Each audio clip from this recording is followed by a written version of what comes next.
twaryamye turasinzira ariko Uwiteka Imana ntiyasinziriye yabaye maso ku bwacu none kubw'ubuntu bwe twongeye kuboneka imbere ye tumeonekana malangoni pake byose kubw'imbabazi yote ni katika neema yake hakuna anaweza sema alikuwa mtaalamu kuona aliamuka ni kwa ajili ya nguvu zake na fadhili zake. Shimimana kuna David n'umuryango we hagati muri twe. Tunashukuru Mungu kuona ndugu David pamoja na jamaa yake kabashikana n'ikino gihugu amahoro ambaye aliwasili nao hapa hadi hapa. Ni safari ndefu sana, lakini Mungu alibabeba kwenye mabawa yake. Waliwasili hapa salama. Mungu aliyetenda hiyo tunaishukuru sana. Kwa jina lake lipewe sifa. Amen. Amina. Mwese turabakiriye ku meza y'Uwiteka. Nyote tunawakaribisha kwenye meza ya Bwana. Nejejwe no kujya kwibona mu bikari by'Uwiteka. Tukifurahishwa na kujiona mbele ya malangoni pa Bwana. Ni ya thamani sana kwibona mbele z'Uwiteka. Malangoni pa Bwana. Kuna wengi wanaweza kuhitaji lakini hawawezi kupata kamwe. Ntabwo David yavuye Ohio aje kureba Kumbuka. Si David kutoka Ohio kuja kuangalia Kumbuka. Ahubwo nuko hari ikimurimo. Bali kuna kitu chumo ndani yake. Biblia yetu kimparakazi yahagize kama ayala kuwa na jiu umutima wanjye ni kama moyo wahagizwa no kwifuza Mana. Moyo wangu unatamani Mungu. Nuzi kuva Ohio kuza gusura bamushimye. Unafikiri ulitoka Ohio kuza kutembelea bamushimye? Hapana, wangaja sisi wengine. Kwa kuja kubategera ugutwi. Usudi wapate kutegea sikio neno la Bwana Mungu. Ngani mujyarwa ngo ugutarya walikata mazali katika Rwanda asiyekula anakufa. Vile wanasema uyu mufre bitashe ndugu wanamuita Yashe na Habyarimana na Habizala Mungu na Gerard ntabwo basore muri state na Mukandori gasore muri state hari n'abandi na Venusi gasore bose bagiye baza kubera kuza gushaka ibyo kurya muzee azamahoro amazi kandi hari n'ibyo kurya burya iyo umuntu ari guhunga ajya ahungira mu gihugu ashaka ati kagende reba muri kiriya gihugu ko kera afashwe n'ibyo kurya ugahungira mu gihugu uzabona mu ibyo kurya. Amen. Natwe tuza tuhungira Kentucky suko Kentucky ari nziza kuruta ibindi bihugu. Amerika ifite ibihugu 51 ariko se kuki tuyagiza ariko mwandagira uriye nakavuga ati mama adresse yanyu yaho ngaho muri Kentucky. Abantu bageze Kentucky babere ni ba Jacqueline bageze hano Kentucky bagatanga ama adresse reka dutembere Kentucky.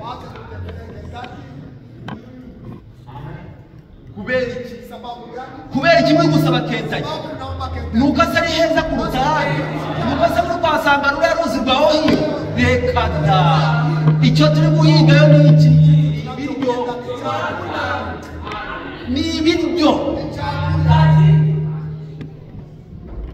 nibyo byatubuza bivuze neza ati hari amazi hari n'ibyo kurya uzicwa n'inzara kwa wakati wake uzicwa n'umwera hagaruka kwitumba kuzarahe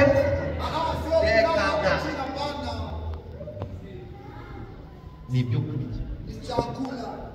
Imana iduha umugisha buri munsi mu izina rya Yesu Kristo muhaguruke dusome amagambo simameni tusome maneno ya Mungu mu gitabo cy'abami ba kabiri 9 kitabu cha Wafalme wa pili sura 9 tasoma shairi ya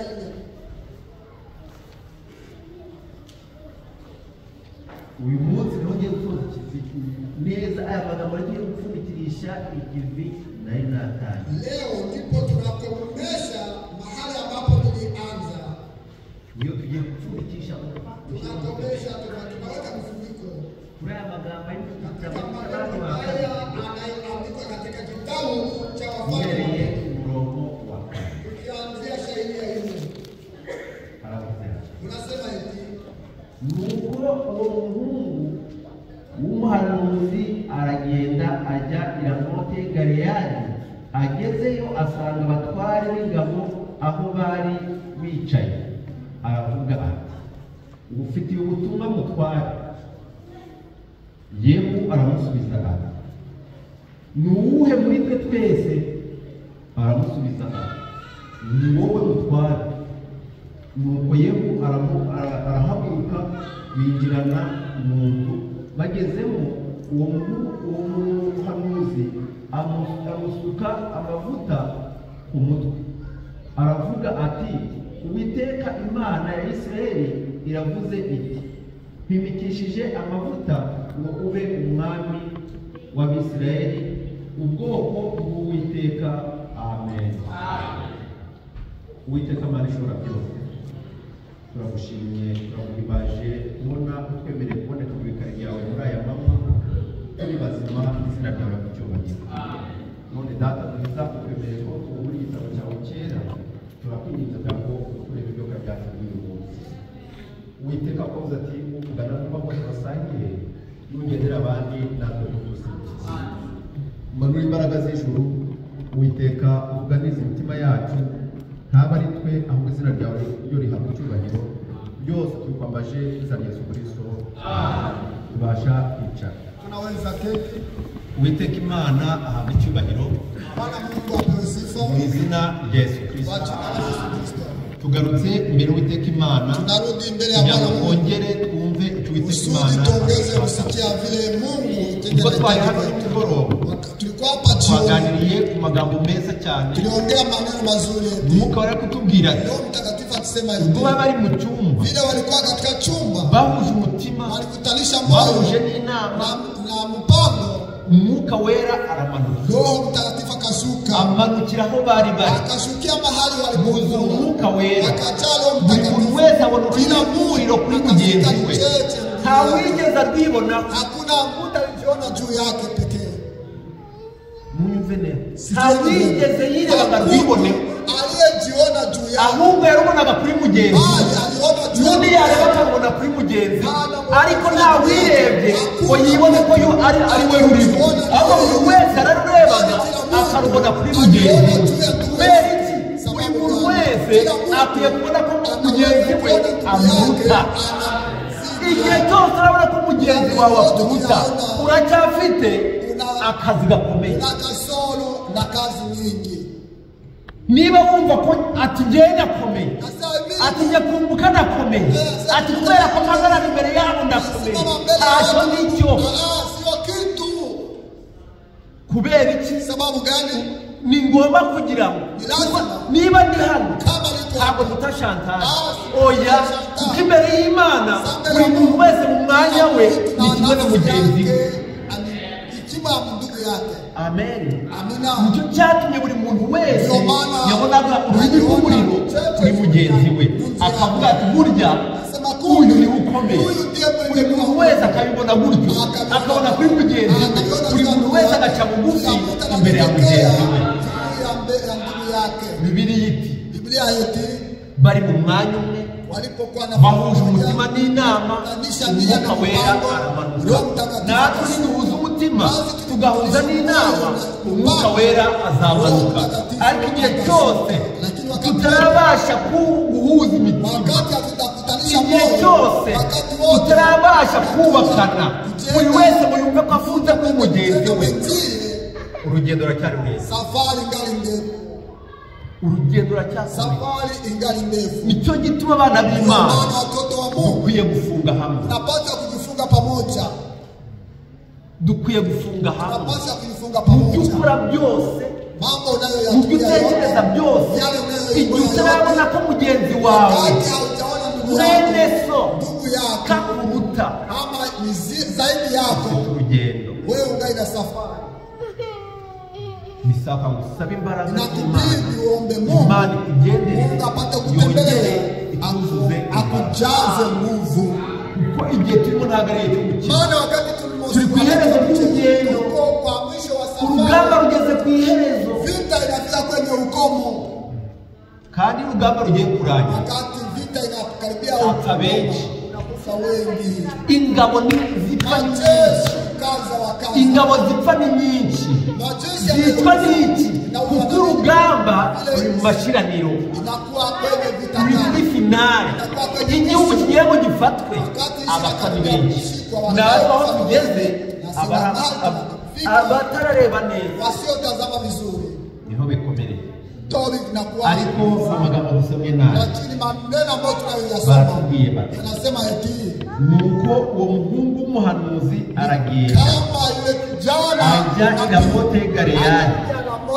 agezeyo asanga abatware b'ingabo aho bari bicaye aravuga ati mufitiye ubutumwa mutware nanjye umunsi bafitiye ubutumwa batware bafitiye ubutumwa batware kubera iki uwo bireba niwe nyirabyo niba bitakureba ni ibyawe gutura mu ijambo none ni ibyawe kuko ijambo ni ibyawe niba ari weho bireba emera ubikore kugira ngo uhabwe imbaraga y'umukorera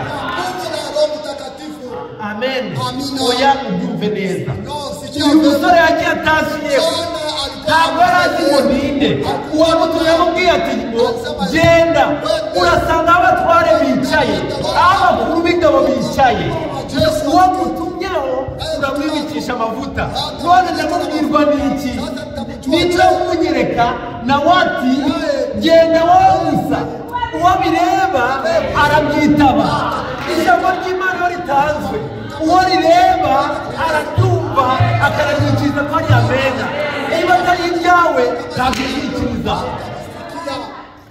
amen oya ndumve neza umuhungu aramanutse arakugendeye we bamubwiye aho icyumba kimwe ntazimo Yehudi ntazimo n'uwuhe araza nawe wibaze mu bantu bangana ufite ubutumwa mutware hari abatware benshi hari abakuru b'ingabo benshi none ngufite ubutumwa mutware uwo bireba nawe ati ninde muri twe ni wowe kuko ari weho ubyikiriye akaba ari wowe ubyitabye kuko ari weho bireba ni wowe bantumyeho nawe barahagurutse ati ngaho ndakwitaba nawe ati Uwiteka Imana arantumye ngo kwimikisha amavuta uzaba umwami w'Abisirayeli nawe aragaruka araje yihuta ariyicarira ese uriya musaza akubwiye iki uriya musaza akubwiye iki ambwiye ibyo basazi nyine oya tubwire ibyo bakubwiye ni ibihe aravuze ati ijuru rirawutumye riti bimikisha amavuta umwami w'Abisirayeli umva neza twitega amatwi ngo icyo Imana yavuze icyo Imana yakuvuzeho nawe cyatinda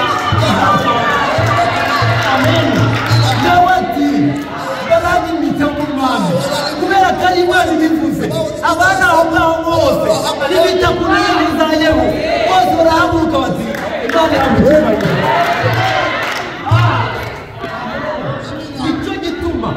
icyo ijambo ry'Imana ijambo ry'Imana kuri kubora ireba akubura kubyumva neza kubora ireba ntabwo bari no gutera imigeri ariko bakubera iki kubera ko bavuze gutya kuko ari ijambo nta kindi kibihindura buri muntu wese agatonda umurongo amen niba bikureba usura muri iri jambo niba ari ibyawe uzabituramo akabihuhase gukunda mwene data niba ari ibyawe niba ari aho bireba uzamukunda ntawe umuhatiye gutera niba ari wowe bireba uzaterana batarinze kuza umushaka ariko niba utera wanje kwa guhamagara mwene data udaheruka guterana wasihanga ukaza igituma nuko bitakureba sababu habikuhusu wewe nuko bitakureba sababu habikuhusu kumaze kwezi kose unamaliza kweli ya kuyama aho bireba na weekend imwe n'umwagami kubera iki niwe bireba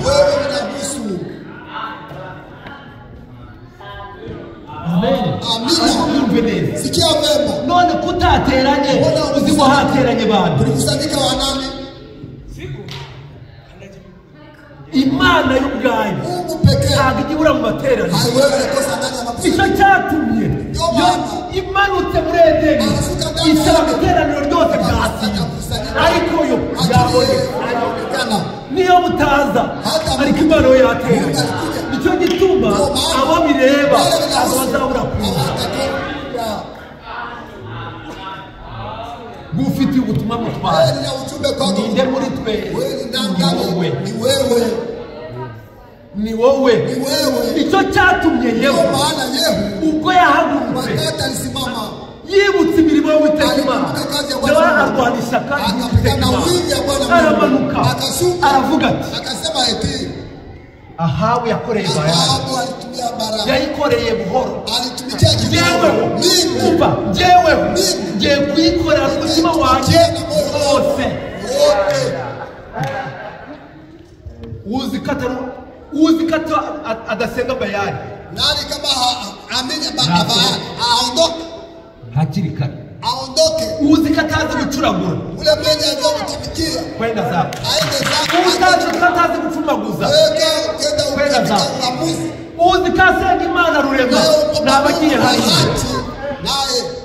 hano honyine hasigaye ingabo za Bayali zonyine unabakia majeshi ya Bayali kuko bivuzwe n'umwami hivi vinasema na mfalme n'utabikoraga wese wabikoraga mu misho wese akaja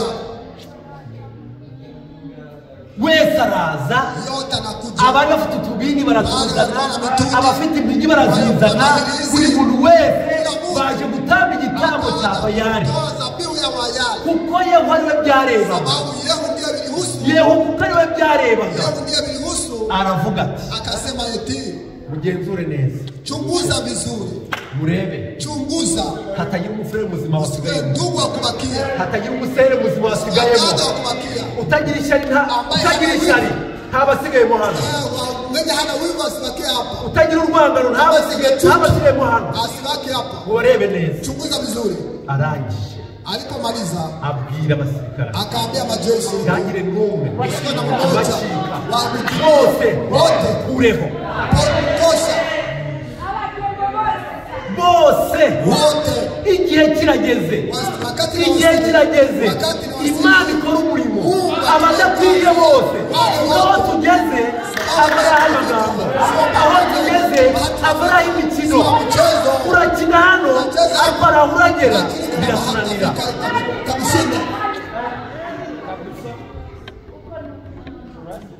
hari aho tugiye kugera imikino ivemo kubesha birangire ishyari nishire bya bindi oya byumve neza baramanuka wakashuka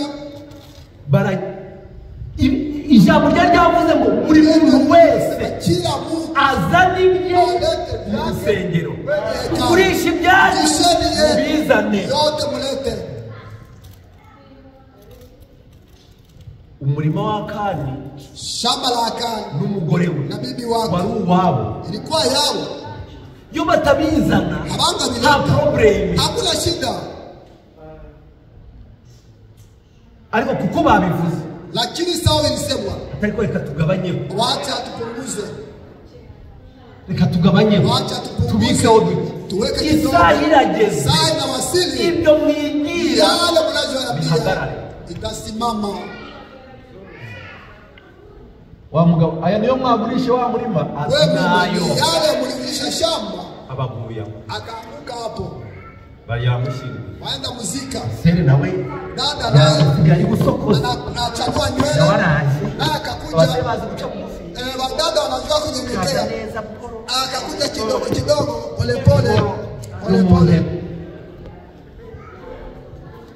dada Situacho abe bila nibyo bikuzima yagurisha muri umutware yabizanye bisi n'umutware yaje kare asalifika mbele mapema, umutware yabizanye baba sikia ubwo mwahuje inama yo kubeshya umwuka wera, ubwo ari uko bimeze, dore ibirenge bive kwa mugabo unatoa kuzika Bwana wako, nawe biraje, nawe inakuja kandi biramutwara, bitakuchukua pale pale. Nicyo gituma ndio maana uyu munsi wa none imikino ikwiye kuvaho, michezo itoke, imikino ikwiye gushira, michezo itoke. niba bafati n'ugukundana Kaula sitani kupendana, ugomba kubyemera, unapasha ubyange ubikunde. Bibiri iti kurwanya uruhande mubane n'abantu bose amahoro, ariko cyane cyane abo mu yabera, kandi n'umwanzi wawe nasonza hata bi wakati wanachakula mupe chakula. turi kuri ijambo ngo tuko jua ubwo bireba uyila binahusu nyirabyo, yeye niba bikureba kama binakuhusu n'ibyawe yako, niba ari wowe bireba kama wewe binahusu umva, sikia icyatumye Yehu ahaguruka acha Yehu anasimama nuko yumvise ari we bireba, sababu sikia ni yeye binahusu, yumvaga ari we, asikia ni yeye, ari we nyirabyo, yeye mwenyewe, nta wundi bagomba kubikora, hakuna mwingine wangalipa. none umunsi wa none Sasa leo ngo sinagira kwa Runa, siweze fika kwa fulani. Sababu gani? niba ukunda mwene so bitakureba, Kama kupenda ndugu yako kwirwa wibuza hano kuja hapa upoteza umwanya, poteza wakati wako, n'ugupoteza wakati, ni kuzibiza umwanya wako. niba turi kujya mu ijuru, ijuru turi kujyamo ifite abo rireba, abo bireba rero bazatura muri iryo jambo. Keti katika neno hilo, oya umve neza, sikia vema, kadusome iri jambo, wacha tusome neno hili muri Yesaya, linakuwa ndani ya kitabu cha Isaya. Yesaya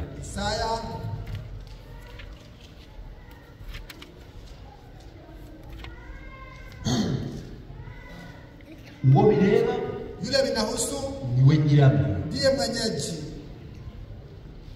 niwe nyirabyo. ndiye mwenyeji.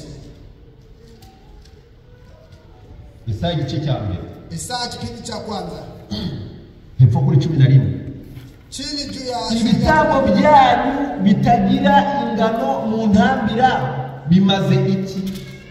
Niko Uwiteka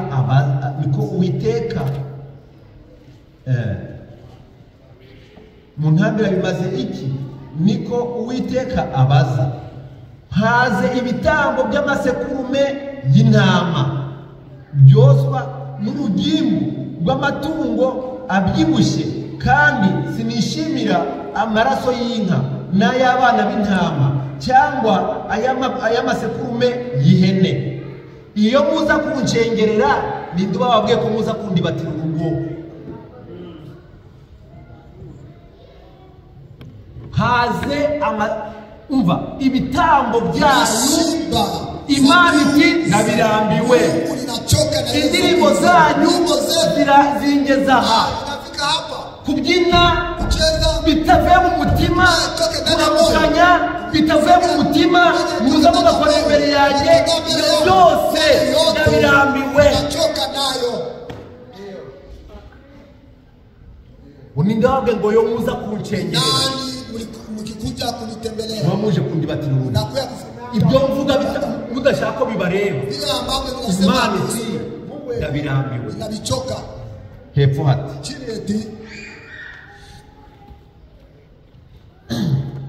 niyo muza kunshengera ninde uba wabwiye ko muza kundibatira urugo ntimukongere kuntura amaturo atagira umumaro imibavu ni ikizira kuri nje n'imboneko z'amezi n'amasabato no guteranya amateraniro ndabirambiwe ibyaha bivanze no guterana kwera bikurweho zambi na makusanyiko takatifu iondolewe kubyina kucheza siko gukizwa sio kuokolewa kuririmba siko gukizwa sio kuokolewa gusokoza neza siko gukizwa kubwiriza siko gukizwa kimwe gusa gutura mu ijambo ukayoborwa naryo naho utayoborwa naryo icyo ukora byose ni imfabusa yote ni bure ni bure Imana ikidushaka ni kimwe ni ukuyoborwa n'ijambo iryo jambo ryatuyobora twakwemera ko riduturamo tukabona tukavuga ngo turabana n'Imana niba nshobora kuza mu ikanisa kama nafika ndani ya kanisa hamanza gukenguza naanza kuchunguza kamanze niba aho nyirarume acha nichunguze fulani naho runaka yicaye haza kugira umwaka umwicarana mkoshi iryo joro uri kujyamo ni ile mbingu ambayo unaingia ni mbingu gani ni iryande ni mbingu ya nani kwinjira mu kamanza gacenguza naanza kuchunguza nari ngiye guca kuri uyu murongo kuko ariho mbonye woriva kangate njirahira naanza zunguka urwa sababu gani nijuru zicarana kuri mbinguni kumva ijuru riratangirira hano ijuru riratangirira hano ubwo dusangirira hano nibwo tugatangirira hamwe hano na hariya tuzahasangirira atari tudasangirira aha ngo dutangirire hamwe hano ntabwo ijuru turarihuriramo Imana iti kuko hari Imana imwe n'ijuru rimwe n'ikiringiro kimwe no guhamagarwa kumwe ni Imana nayo iti Mungu naye iti n'abashaka kurijyamo na wale wanataka babanze babumwe waanze kwa mmoja kandi umwuka wera amanuka ryari ari uko twese turi umwe tutari umwe kandi umwuka wera uramanuka roho yashuka azamanukira abari umwe abatari umwe ntabwo bazamubona amen amina oya ubyumve neza Imana iti Mungu iti ibitabo mu ntazi sabihu munayolitolea ambayo haina kuzirimbira mu karimbi byo mudatuyemo imaziki guterana mukaza guterana mutabirimo imaziki kubyina hano kugira ngo babone ko nzi kubyina imaziki hatuye muri iryo jambo umumaro n'uwuhe hakuna faida umva ni ugutembera ni kutembea tu bure ariko Imana lakini Mungu akusaidie iduye kuyoborwa n'iryo jambo iduye kurituramo iduye kugira ngo iture muri twe ndani yetu amen amina yekuba kimugati akimwati ninde muri twe ndaba kimubwira ati ni wowe yahagurutse atamanje gusaba uburenganzira au wala kuomba uhuru ntabwo asabye uburenganzira kuomba uhuru ngavuge ngo sema eti none ngo sasa aho wera bali alisimama ubwo babivuze hivi wanalisema ubwo bivuze hivi vinasema kagenda wacha niende ariko ijambo linafuka lakini neno linasema tukaryumva tunalisikia tugataha tunaribamba tunarudi tukiwa imbata yinjira mu mazi hata ikibi ikagera hasi ariko ikagava marimba natoka ikiwa mbata yumutse ikiwa haitabaki none natwe tuje mu iterane ijambo ry'Imana riratanga ariko tukavamo uko twagiye umukozi w'Imana bitaga mu ndara yageze kutwigisha tumishi wa Mungu aitaye Amunda biye kutwigisha cyane alitufundisha aravuga ngo anasema eti uzagende ku mugezi wende kwenye mto uzasanga amabuye aba mu mazi kana mawe yakiwa ndani ya maji uzasangamo n'andi mabuye ari igice igice kimwe kiri hejuru ikindi kirimo mu mazi uzasanga n'ayandi yibereye hafi ayo ngayo yose ariko atuye he umugezi kwenye mto amen amina ayo mabuye yose ari yale mawe yote iko ariko hari ririmo ryose bishaka kwiturira mu mazi ndani akaba n'andi nayo tugeweho cyaka kuzaturamo igice kandi cyakwibiramo wese irindi nyogo nge sinshaka no kubamo ariko zatura hafi yayo karibu yake ntabwo tugira inshuti z'itorero mu hatuna rafiki wa makanisa hapana mbemo gutya bake niba uri umwana w'Imana emeza ko uri umwana w'Imana niba uri umufurere emeza ko uri umufurere nyakuri niba uri umusere emeza ko uri umusere nyakuri apana kuba hariya na hariya uyu munsi tuganira ngo uwo bireba ni we nyirazo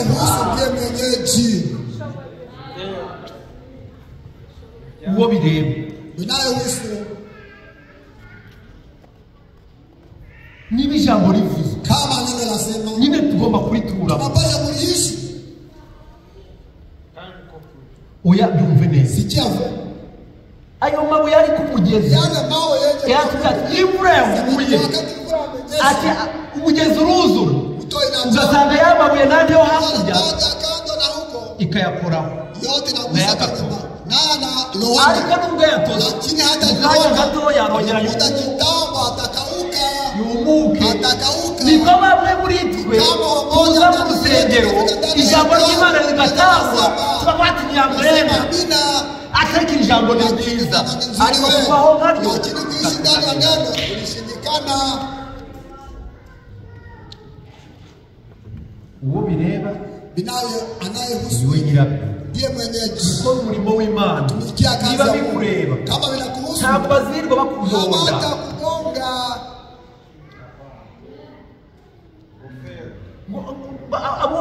abashinzwe inyubako mu birwa bakugonga ariko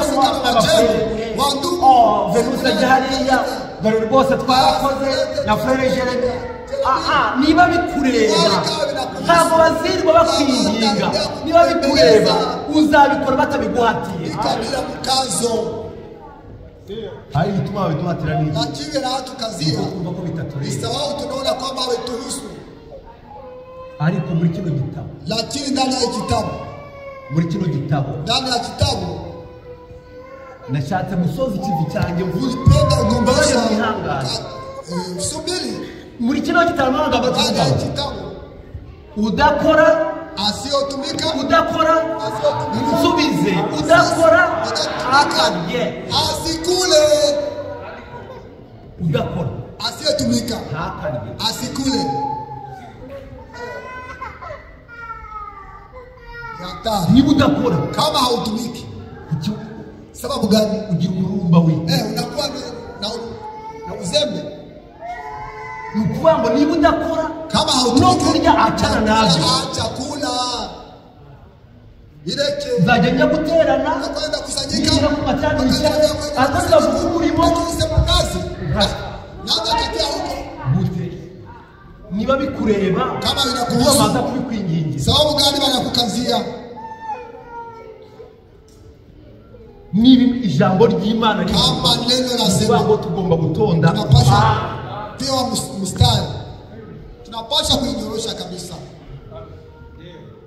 Ninde musero uribagirwa kuza mu materaniro ngo yibagirwa gusokoza? Ni nani dada afika mu makusanyiko bila kuchanua? Byagenda kose wewe atembea yote uragasokoza byinshi atayichanua umufure agategura neza kambara koti bye ariko bavuga anaposema ingorane shida ni kwitiriza amena, ni kusikia amena tuyemo ila ambavyo hauishi ugasanga bamwe bariko yabanza kuvuga amena kusema amina hata tikisa kichwa ari lakini muri kunyuzumuza gatwe hivi natikisa kichwa nabikubali tu uranga kwatura kuvuga amena chini useme amina batagiramo nabo nitasema asikie nifanye hivi una nani wi naivuga ndio nasema amina nani ni vile tu ni Imana nayishaka ivuga ubivuge nabituyemo. Amen. Amina. Oya jumve neza. Sikia vema. Nukuvuga ngo sema eti icyatumye kilichosababisha bakivuga ngo aposema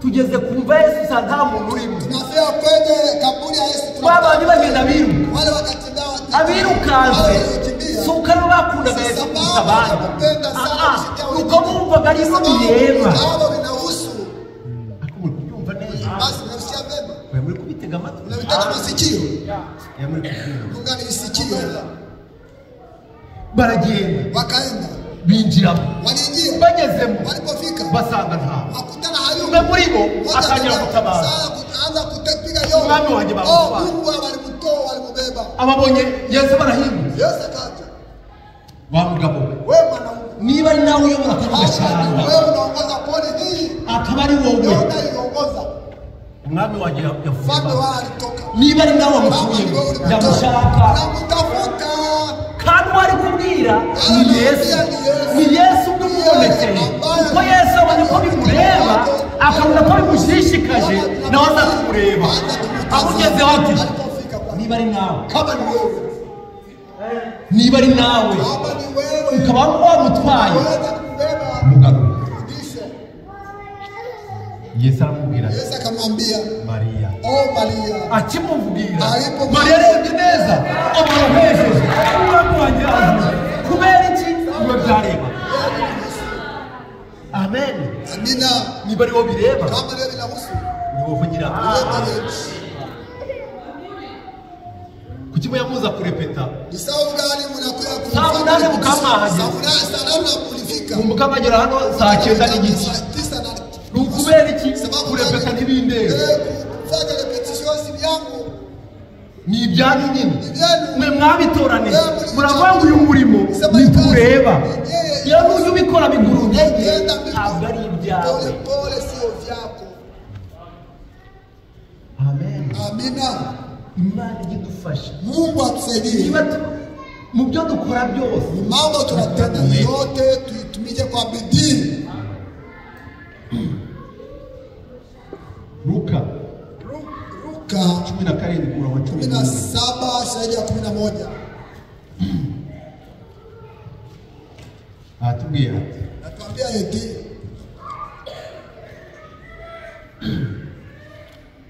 nuko bari mu nzira bajya i Yerusalemu anyura hagati y'i Samariya ni Galilaya akigenda mu kirorero asanganirwa n'ababembe 10 bahagarara kure barataka cyane bati mutware Yesu tubabarire ababonye arababwira ati nimugende mwiyereke umutambyi mwiyereke umutambyi bakigenda barakira umwe muri bo abonye akize agaruka ahimbaza Imana n'ijwi rirenga yikubita imbere y'ibirenge bye aramushima kandi uwo yari umusamariya. Yesu aramubaza ati ntimwakize muri 10? Ba bandi 9 barihe? Nta bandi bagarutse guhimbaza Imana keretse uyu munyamahanga. Amen. Amen. Mwe kubyumva neza? Unasikia vema? Ababembe 10 batangira Yesu. Bumvise ko Yesu ari gutambuka, bose barataka ati tubabarire. Yesu ati, Yesu arahagarara akasimama. Ushaka iki? Unatafuta nini? Tumaze igihe turi ababembe. Tunamaliza siku mingi tukiwa Tumaze imyaka myinshi turi ababembe. Twe turashaka iki? Sasa tunatafuta. Ngaho ni mugiye muye kwiyereka umutara. Njoni mjionyeshe kuhani. Bakigenda barakiza. Akapona. Bakikira. Walipo umwaririmbi. Mmoja alipojitazama. Baye Louisville. Nimekuwa nanjye mbaye umuntu. nimekuwa mtu. Abandi ntabwo bazongera kumenya. Natwe kera twari ababembe. Kuba turi insuzugurwa. Ariko ijambo ry'Imana rije tubona agakiza natwe tubasha kubona abantu. Wow, ndagaruka. Agaruka kuri Yesu. Imana ihabwa icyubahiro. Shimye Imana. Tumakize muri 10. Kuchelewe ugaruka. Sababu gani wewe ulikuja? Ibyabandi ntibindeba. Ibindeba ni ibyaha. Kuko numva ari njye bireba. Kuko njye numva ari njye bibabaje. Nicyo cyatumye nagaruka. Amen. Igituma twumva ijambo nejo tukagaruka tukari tukabireba. Amen. Ngo bireba. Ngo bireba. Ngo nyirabyo. Iyo bikureba uzabituramo. Iyo bikureba. Amen. Niyo bikureba. Ntabwo azirwa bakugona. Uzabikora nta hato. Amen. Kwirwa dufata abafaya ngo tugiye kubaho bya nini byiki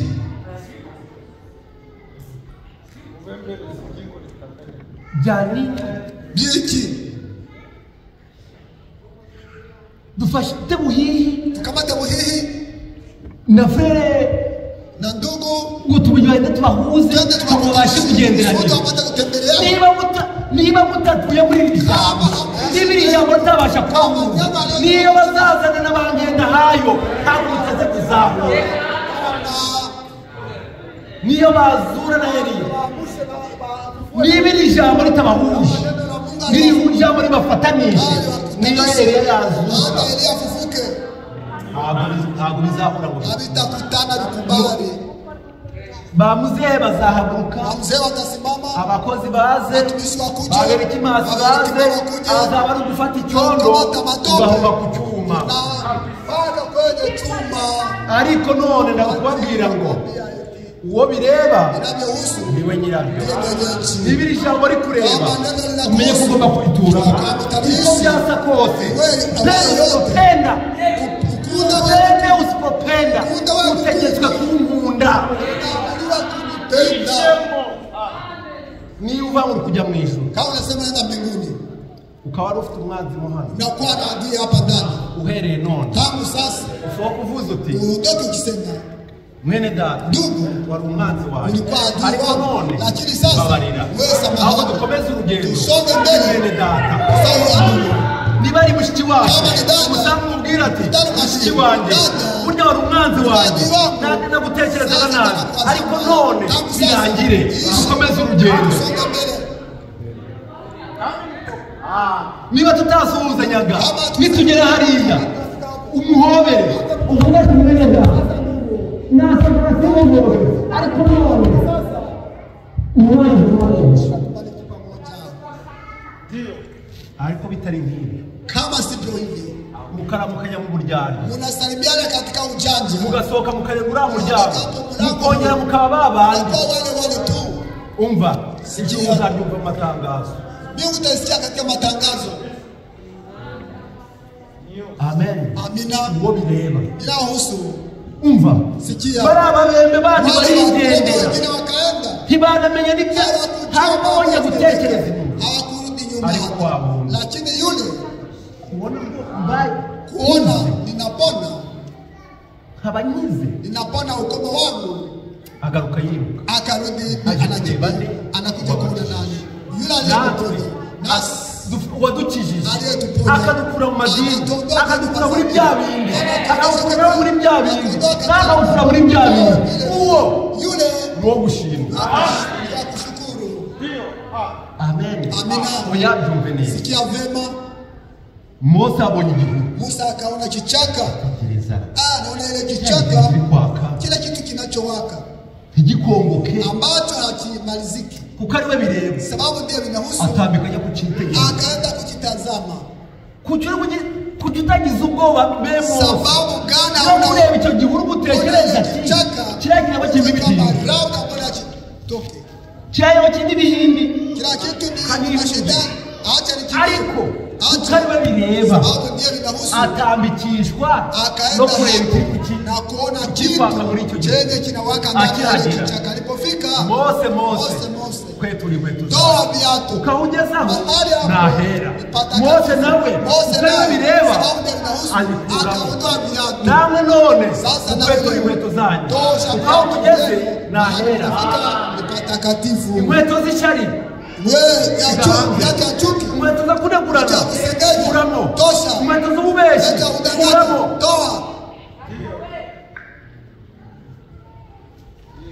muri kuzinjira muri byane nazingiza mutuzibeba wapi biriti birati ninduba bababwiye ngo yo muje kuncengerera ngo muje kunzibatira kwenda kwa n'urw'Imana nyumba ya Mungu.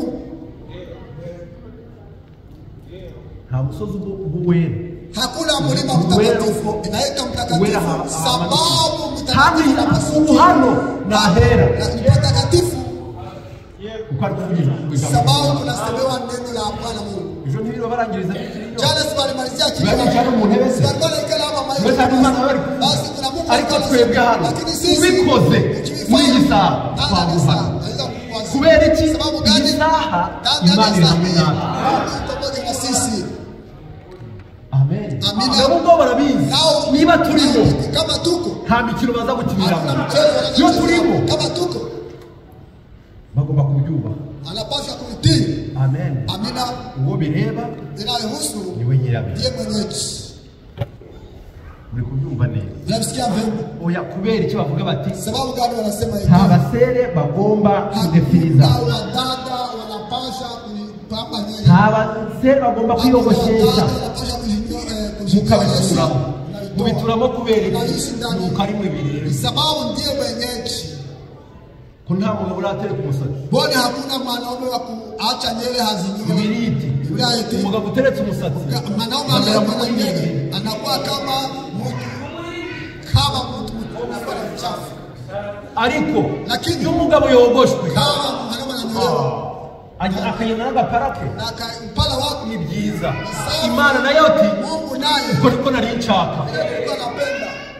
Nta mufurere ugomba gutereka ibyanwa by'abashehe nabo bati ni amena, natwe ubivuze tuzabikuramo. Nta mufurere ugomba kwambara ipantaro igera hano mu matako bagenda ayizamuza agatoki, no, nabo bati amena, ari ijambo ribivuze tuzabikuramo. Nta mufurere ugomba kwambara amadeshire nabo bati ni amena, ubikoze urumva ngo ntabwo abatuye muri iri jambo, kuva mu Imana yavuze biri kuriya biko wazi. niba uri umufurere kama uko ndugu ukaba ucyambara ipantaro kama pantalo suruali yenye kwa kaimu yangu ugenda gutya kugira ngo idahuka, umenye ngo nta ijuru uri kujyamo uzaryumva mu matangazo.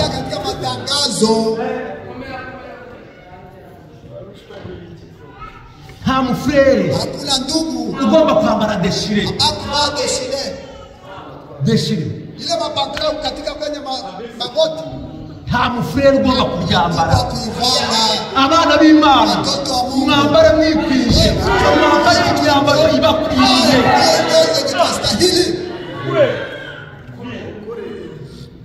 Amen. Imyambaro ibakwiriye kugira ngo nimubashe kugenda Imana nawe ubwawe nibabona ivuga ati Sema hawa ni watoto wangu. Abakobwa nabo ntabwo kwambara upasura ni ukeneye kujya mu kibuno cyawe no nta musero kwe kwambara upasura vile ya kupasuliwa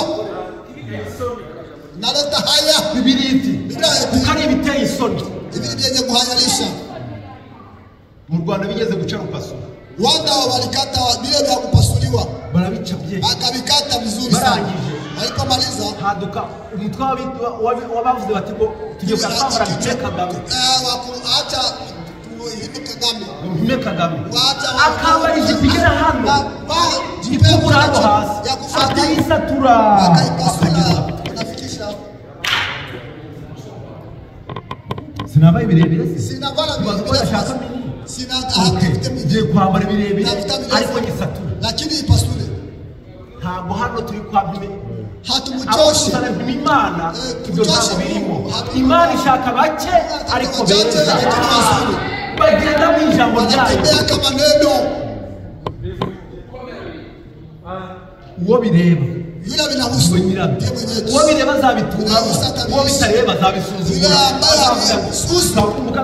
sikakumbuka kabisema basi nibyo nijyayo ni kweli mimi nilisema ariko lakini sikusema mambo yangu Bwana Mungu sababu gani neno ndikukubwira ambalo nakwambia nagere agaruka narudi na nabii kuvuga ngo sawa nasema anasema na wote basangire wote wachangie amen amina ijambo ry'Imana neno la Mungu ni upanga nicyo gituma ndio maana nibuka aho twatangira kumbukeni mahali tulipoanzia aho natangiye kwenye nilianzia uje muhatekereza kugeza none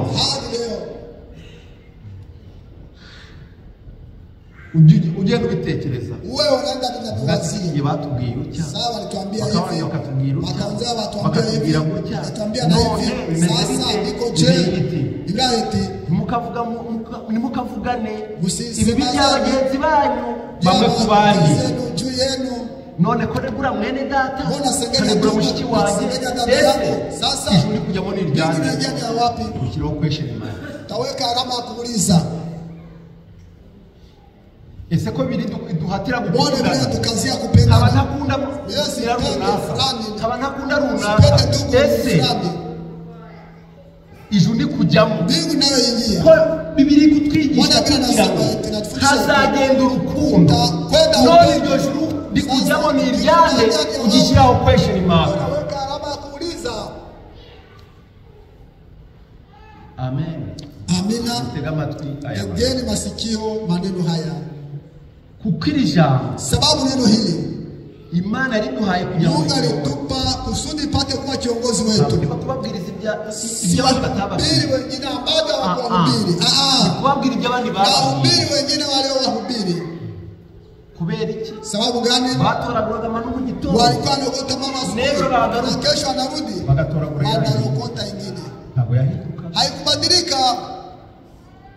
ariko mwana mbuni vizi lakini sasa leo ni maendeleo igahinduka ewana sasa igenda igahinduka kamere igihe turimo ugomba kwambara nyine nk'iki twagezeyo mani twagezeyo ntabwo muragerayo ntimuragerayo mwabajene ntimuragerayo bado hamujafika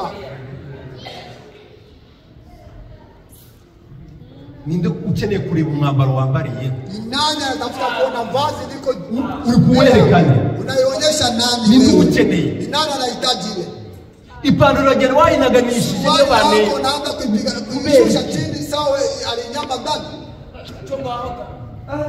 kera zamani iwacu ikabizo kwetu kabizo niho gitaya kubona umusazi nawe umusazi bitaga wakati nilianza kuona aya ube bamwitaga ndio wao ndi bibutse bamwitaga walikuwa anamuita wavaga mushabaho alikuwa anatoa mshabaho hamuzi nani wavaga mushabaho umugabo munini ko twaba ku ishuri ambao tukutana twavuga kumusanguza kwa tunakutana njiani bigumire rugumira kumva kubarike sana yaragenda agafata ibishokoro aenda kamata majani agakubita anapiga ibindi hapo akabikubita ibindi akabikubita ipantaro suruali niyo yabari icyo wayimuhaye wayiguzonga akayica uwo munsi anakata siku hiyo kubera iki igihugu cyawe nyine none ubu ngubu hadutse ibisazi by'ibisirimu none natwe tuzabishwanyagura dushyiraho n'ibindi bimeze gutya kugira ngo bakunde babone ko twabaye abasirimu ni ibisazi by'iki by'ibisirimu ariko mu by'Imana nta bisirimu bibamo mu by'Imana Imana ishaka kugira ngo dusubire kuri mbere na mbere. Amen. Amina. Intumwa zasangiraga ibyazo. Mitume walichangia byao. Niba haruka mwaramutse. Kama kuna jinsi mliamuka. Ngira duhamagare gusangira. Tuite tuchangie. Niba ari kariga zoke. Kama ni kariga zoke. Wagize tukayinywa. Silete tuyikunywe. Tukayisangira. Tuyichangie. Kera umusere yanga muha abasere bagenzi be kapa. Zamani dada ntabwo ushira washirisha bakora ku Imana ntabwo ura muhungu wa Gerard ruka abari twagushigisha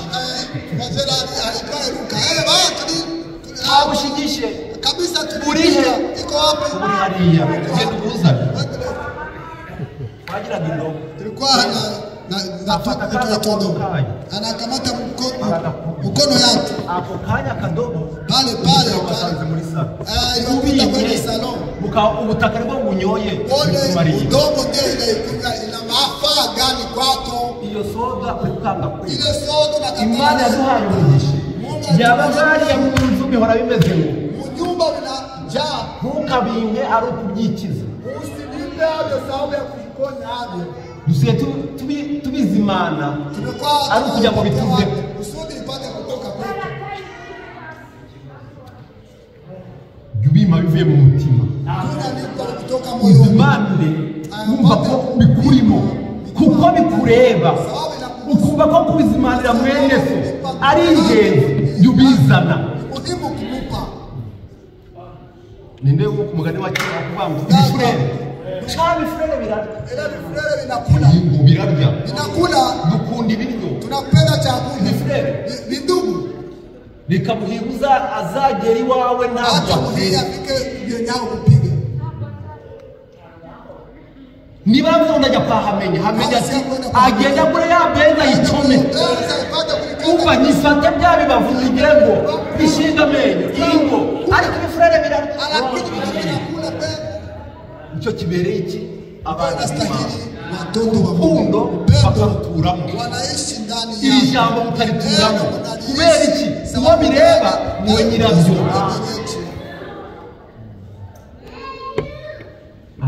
Amina.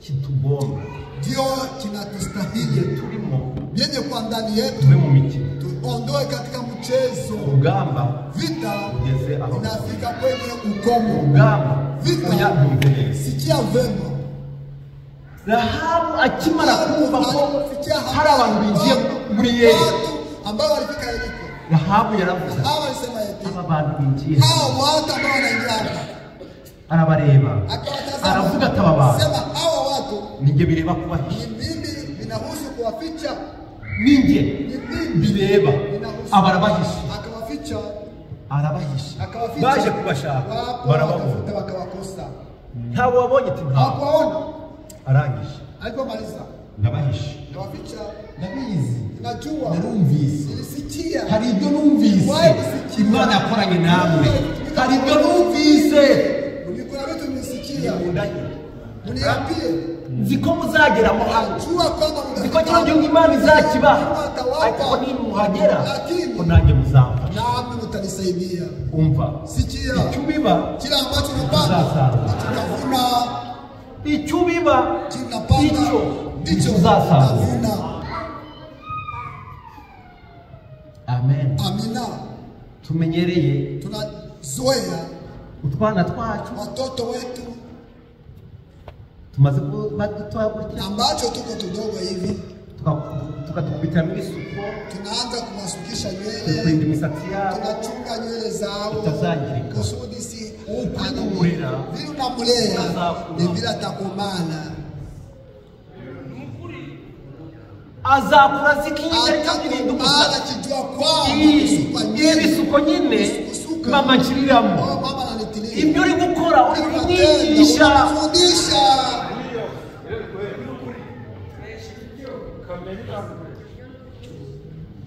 none niba wabyaye umwana cyangwa se ejo uzasha urambara ipantaro igeze hano urambara amadeshi ubu ibyo uri gukora uri kwigisha abo bakiri bato mbere wale ambayo ni wadogo mbele yako.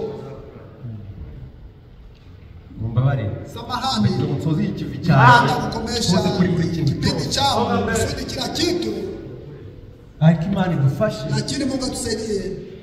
Niba bikureba kama binakuhusu ubituremo ishi ndani, niba bitakureba kama bikuhusu ubyihore yache